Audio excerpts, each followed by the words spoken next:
Assalamualaikum, it's me Dr. Varda Sikandar, consultant nutritionist and dietitian. Welcome to Health and Happiness with Dr. Varda Sikandar. एक नए episode के साथ, एक नए मेहमान के साथ, एक नए टॉपिक के साथ। ऑस्टियोपोरोसिस एक बहुत ही कॉमन मसला, ख़वातीन के जोड़े में मसाइल, हड्डियों का फुरफुरा हो जाना, ये लफ्ज़ आप रोज़ाना सुनते होंगे। तो आज के शो में हम देखते हैं कि इसकी क्या वजूहात होती हैं, क्या सिम्टम्स होती हैं और किस तरह हम इसको क्योर कर सकते हैं। Welcome to the show sir. How are you sir? अल्हम्दुलिल्लाह। सर पहले तो बताएं कि ऑस्टियोपोरोसिस होता क्या है? जी, मेरा नाम डॉक्टर सैयद मैसिम रज़ा नकवी है। मैं as a consultant orthopaedic surgeon Mayo hospital Lahore में काम करता हूँ, जो कि एक टर्शरी केयर हॉस्पिटल है और यहाँ पे तमाम state of art facilities available हैं।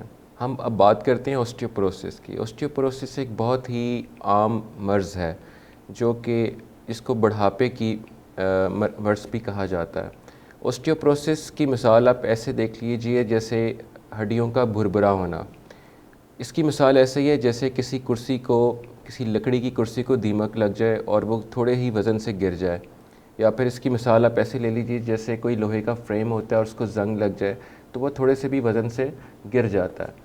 तो ऑस्टियोपोरोसिस हमारे यहाँ बहुत कॉमन एक प्रॉब्लम है। बिल्कुल सर, आपने बहुत अच्छे से बताया कि दरख्त को जिस तरह दरख्त जो है वो नरम हो जाता है, इसी तरह हड्डियों के। अच्छा, इसके सिम्टम्स क्या होते हैं? किस तरह पता चलेगा हमें कि जो है हमारी हड्डियाँ ऑस्टियोपोरोसिस की तरफ जा रही हैं? जी, बेसिकली इसमें जो सिम्टम्स इसके होते हैं, जो इसकी अलामात होती हैं, वो बज़ाहिर तब तक ज़ाहिर नहीं होती जब तक किसी मरीज़ को किसी छोटी सी भी मामूली सी भी चोट से कोई फ्रैक्चर ना हो जाए, या फिर चंद एक मरीज़ों में दर्दों का होना, पट्ठों की दर्दों का होना, जोड़ों की दर्दों का होना, जिसको आर्थ्रल्जियाज़ और माइल्जियाज़ बोलती हैं, ये प्रॉब्लम स्टार्ट हो जाती हैं। तो इस पे जब फर्दर इन्वेस्टिगेशंस करवाई जाती हैं तो पता लगता है कि हड्डियाँ जो हैं वो बहुत ज़्यादा कमज़ोर हो गई हैं, जिनकी वजह से मामूली सी चोट से फ्रैक्चर हो गया। ठीक हो गया। इसका ये मतलब हो गया कि ऑस्टियोपोरोसिस वाले जो लोग होते हैं उनकी हड्डियां टूटने के ज़्यादा चांसेस होते हैं। अच्छा, इसकी वजूहात क्या होती हैं कि मतलब आम हमारी रूटीन में कौन से ऐसी जो है वो अलामात हैं जो हम रेगुलर करें तो हम इसकी तरफ चले जाते हैं? अगर हम बात करें नेशनल ऑस्टियोपोरोटिक सोसाइटी की, तो उनके मुताबिक हर 2 में से 1 खातून को ऑस्टियोपोरोसिस है जिसकी उम्र 50 साल से ज़्यादा है, और हर 4 में से 1 मर्द को ऑस्टियोपोरोसिस है जिसकी उम्र 50 साल से ज़्यादा है। ये जो फिगर्स मैं आपको बता रहा हूँ, ये वर्ल्ड वाइड फिगर्स हैं जो कि पूरी दुनिया में हैं। होता ये है कि हमारी जो हड्डियाँ होती हैं वो एक अलाइव टिश्यू होता है, और उसमें 2 तरह के सेल्स होते हैं, एक ऑस्टियोब्लास्ट और एक ऑस्टियोक्लास्ट। जब इंसान जवान होता है और बचपन का टाइम होता है तो हमारे बॉडी के अंदर जो हड्डियों के अंदर ऑस्टियोब्लास्ट जो हैं वो ज़्यादा होते हैं और ऑस्टियोक्लास्ट्स कम होते हैं, जिसकी वजह से हड्डियां जो हैं वो बढ़ती फूलती हैं और मज़बूत होती हैं। जैसे जैसे उम्र ज़्यादा होती है इंसान की, तो ये तनासुब ऑस्टियोब्लास्ट का और क्लास्ट का बदल जाता है, जिसमें ऑस्टियोक्लास्ट बढ़ जाते हैं, ब्लास्ट कम हो जाते हैं। तो इसकी जो प्रिवेंशन है उसमें सबसे जो एक इम्पॉर्टेंट फैक्टर है वो ये है कि फ़िज़िकल एक्टिविटी। अच्छा डॉक्टर साहब, ऐसा क्यों है कि ऑस्टियोपोरोसिस ख़वातीन में ज़्यादा कॉमन है एज़ कंपैरिजन मर्दों के? अगर हम इस चीज़ का, आपने बड़ा अच्छा एक सवाल किया कि ख़वातीन में ऑस्टियोपोरोसिस क्यों ज़्यादा है। इसकी वजह 2 वजूहात हैं। इसकी सबसे पहली वजह ये है कि ऑस्टियोपोरोसिस उन ख़वातीन में ज़्यादा होता है जिनको मीनोपॉज़ एक उम्र से जिसको प्री मैच्योर मीनोपॉज़ बोलते हैं, एक नॉर्मल एज से पहले उनको माहवारी आना बंद हो जाती है, तो उन ख़वातीन में ऑस्टियोपोरोसिस ज़्यादा होती है, क्योंकि इसका ऑस्टियोपोरोसिस का ताल्लुक़ सारा हार्मोन से होता है। जो ईस्ट्रोजन्स होते हैं ख़वातीन में वो ऑस्टियोक्लास्ट्स की एक्टिविटी को कम रखते हैं और ऑस्टियोब्लास्ट को ज़्यादा रखते हैं, लेकिन जब मेनोपॉज होता है तो ये हार्मोनल इम्बैलेंस की वजह से ऑस्टियोक्लास्ट बढ़ जाते हैं और ख़वातीन में मेनोपॉज होना शुरू हो जाता है। और इसकी दूसरी वजह ये है कि हमारे यहाँ ख़वातीन में फ़िज़िकल एक्टिविटी जो है वो बहुत कम होती है। डेट्स वाई उनकी जो बोन्स हैं वो ग्रेजुअली आहिस्ता आहिस्ता वीक होती जाती हैं। ठीक हो गया। इसका ये मतलब हुआ कि जिन फीमेल्स के अंदर हार्मोन्स कॉम्प्रोमाइज्ड होंगे उनके अंदर ऑस्टियोपोरोसिस होने की ज़्यादा चांसेस होंगे।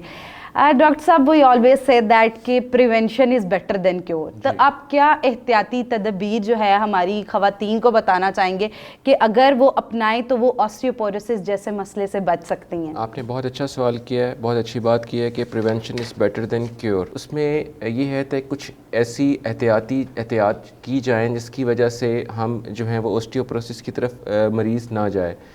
اور اس کے لیے سب سے پہلے امپورٹنٹ چیز تو یہ ہے کہ ہم اپنی ڈائٹ کو, اپنی نیوٹریشن کو بہتر کریں, جس میں کیلشیم کا استعمال کریں اپنی ڈائٹ میں. جیسے کیلشیم جو ہے دودھ, انڈا, دہی, پنیر یا پروٹین ڈائٹ میں آپ کو مل سکتا ہے.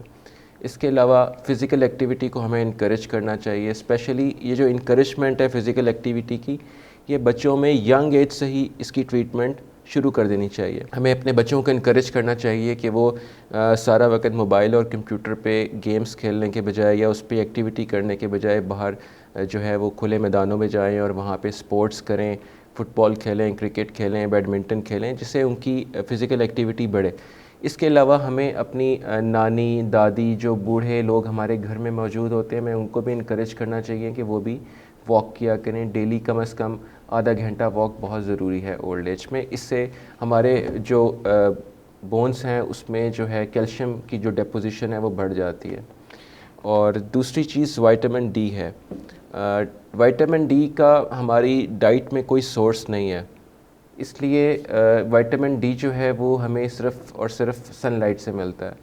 ٹھیک ہے, اور ڈیلی آدھا گھنٹہ سورج کی روشنی لینے سے آپ کو جو ریکوائرڈ اماؤنٹ ہے وائٹامن ڈی کی وہ آپ کی باڈی میں پروڈیوس ہو جاتی ہے. اور اگر یہ آپ نہ لے سکیں تو پھر ہمیں دوائیوں کی صورت میں, سپلیمنٹس کی صورت میں جو ہے وہ وائٹامن ڈی دی جا سکتی ہے. ڈاکٹر صاحب نے بڑا ہی ہمیں زبردست اس کا علاج بتایا اور احتیاط بھی بتائی کہ ہم لوگ اپنے گھر پہ رہتے ہوئے ہی ہمارے کچن سے اس کا علاج کر سکتے ہیں اچھی ڈائٹ کو لے کے, اور وائٹامن ڈی جس کا سورج ایک بہترین سورس ہے. اچھا ڈاکٹر صاحب, کوئی اسپیسیفک ٹائم ہوتا ہے وائٹامن ڈی ملنے کا؟ مطلب یہ لوگوں کو بڑی کیوریوسٹی ہوتی ہے کہ شاید پورا دن ہم دھوپ میں جائیں تو وائٹامن ڈی, یا کوئی اسپیسیفک ٹائم فیز ہے جس میں وائٹامن ڈی کی ایبزارپشن بہتر ہوتی ہے؟ نہیں, ایز سچ تو کوئی اسپیسیفک ٹائم نہیں ہوتا. جب سورج کی روشنی اچھی ہو, نکلی ہو, تو آپ سورج کی روشنی لے سکتے ہیں. ٹھیک ہے, اس میں صرف آدھا گھنٹہ آپ نے دھوپ لینی ہے, یا آپ چل رہے ہیں یا کسی جگہ پہ جا رہے ہیں یا گراؤنڈ میں بیٹھے ہوئے ہیں تو تب بھی آپ کو سن لائٹ لگ رہی ہے. ہماری اسکن میں جو ہے جلد کے اندر کولیکیلسیفیرول ہوتا ہے, وہ چینج ہو جاتا ہے 25 ہائیڈروکسی وائٹامن ڈی میں جگر کے ذریعے. پھر جگر سے یہ 25 جاتا ہے اور کڈنیز میں جاتا ہے. جب ہمارے گردوں میں جاتا ہے تو وہاں سے 1-5 ڈائیوڈرکسی وائٹامن ڈی بن جاتا ہے. اور وائٹامن ڈی کا رول ہماری باڈی میں بہت ضروری ہے. وائٹامن ڈی کی وجہ سے ہی ہم جو خوراک کھاتے ہیں اسے کیلشیم کی ایبزارپشن ہوتی ہے ہمارے معدے سے, اور یہ وائٹامن ڈی ہی ہے جو کیلشیم کو ہڈیوں میں ڈپازٹ کرتا ہے. اگر وائٹامن ڈی ہماری باڈی میں کم ہوگا تو آٹومیٹیکلی جو ہڈیوں کے اندر گودا ہے, جو میس ہے, وہ کم ہو جائے گا اور ہڈیاں جو ہیں وہ توڑ پھوڑ کی طرف جائیں گی. ٹھیک ہو گیا, ڈاکٹر صاحب نے ہمیں بہت ہی اچھے سے ایکسپلین کیا کہ اگر ہم لوگ اچھی ڈائٹ رکھیں گے, کیلشیم کے ساتھ وائٹامن ڈی کا استعمال کریں گے تو ہم آسٹیوپوروسس جیسی پرابلم ہونے سے بچ سکتے ہیں. اور اگر آپ آسٹیوپوروسس کی طرف جا رہے ہیں یا کوئی بھی سمٹم فیس کر رہے ہیں تو آپ ہمارے موجود فورم پہ کسی بھی ڈاکٹر کو کنسلٹ کر سکتے ہیں, اپنے قریبی ڈاکٹر کو فوری کنسلٹ کر سکتے ہیں. Thank you so much doctor صاحب فار یور پریشیس ٹائم. ملتے ہیں ایک نئے ایپیسوڈ کے ساتھ. تھینک یو سو مچ. اللہ حافظ.